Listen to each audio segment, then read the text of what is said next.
आपने कभी नोटिस किया है कि आप सब कुछ सही कर रहे हो?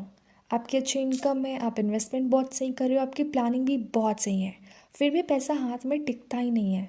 प्रॉब्लम ये नहीं होती है कि आप कम कमा रहे हो, प्रॉब्लम ये होती है कि आप पैसे को गलत तरीके से हैंडल कर रहे हो।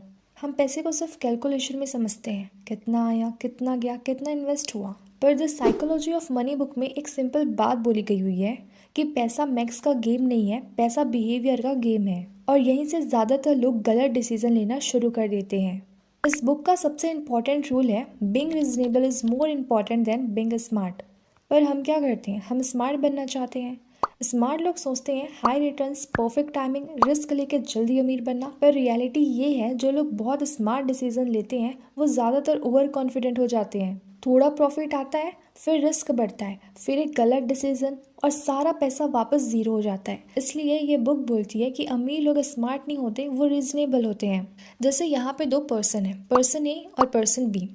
पर्सन ए हमेशा हाई रिटर्न के चक्कर में रहता है, कभी क्रिप्टो, कभी स्टॉक टिप्स, कभी शॉर्टकट, कभी ओवरनाइट पैसा बनाने का प्लान बनाता है, तो कभी इस बार तो कंफर्म डबल होगा सोच के रिस्क लेता है। लेकिन रिजल्ट क्या मिलता है, कभी प्रॉफिट तो कभी लॉस, और कभी ज़्यादा एक्साइटमेंट रहता है तो कभी ज़्यादा स्ट्रेस मिलता है, और एंड में उसके पास सिर्फ कहानियाँ ही बचती हैं। अब आता है पर्सन बी पे। बी कुछ खास तो नहीं कर रहा है, बस एक सिंपल एसआईपी चला रहा है, हर महीने थोड़ा इन्वेस्ट कर रहा है, कहीं नॉइस नहीं है, कहीं दिखावा नहीं है, सिर्फ कंसिस्टेंसी है। और जब 10 साल बाद दोनों के रिजल्ट कंपेयर करें तो रिजल्ट ए के पास सिर्फ कहानियाँ होती हैं, जैसे उस टाइम प्रॉफिट हो जाता पर मैंने सेल नहीं किया, क्रिप्टो में घुसा था लेकिन क्रैश हो गया। और पर्सन बी के पास होती है एक्चुअल वेल्थ। और इन दोनों में ना डिफरेंस था बिहेवियर का।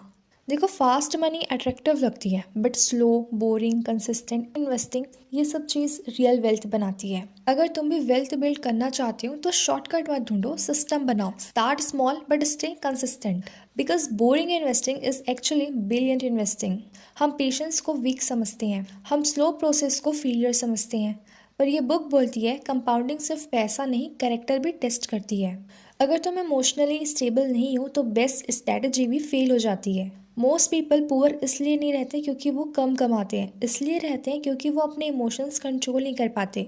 फियर में बेच देते हैं और ग्रीड में खरीद लेते हैं और बाद में बोलते हैं लक खराब था। सो आज से एक चीज़ करो, हाई रिटर्न पूछना बंद करो, ये पूछना शुरू करो कि मैं इस डिसीजन के साथ इमोशनली सर्वाइव कर पाऊंगा। अगर आंसर नो है तो वो डिसीजन तुम्हारे लिए गलत है, चाहे वो कितना स्मार्ट क्यों ना लगे। The psychology of money book हमें रिच बनाना नहीं सिखाती, ये हमें स्टेबल बनाना सिखाती है, और जो स्टेबल होता है वो लॉन्ग टर्म में जीत जाता है। अब कमेंट में बताओ, तुम स्मार्ट डिसीजन लेते हो या रीजनेबल डिसीजन। और अगर ऐसी और बुक रियलिटी चाहिए तो चैनल को सब्सक्राइब करना मत भूलना।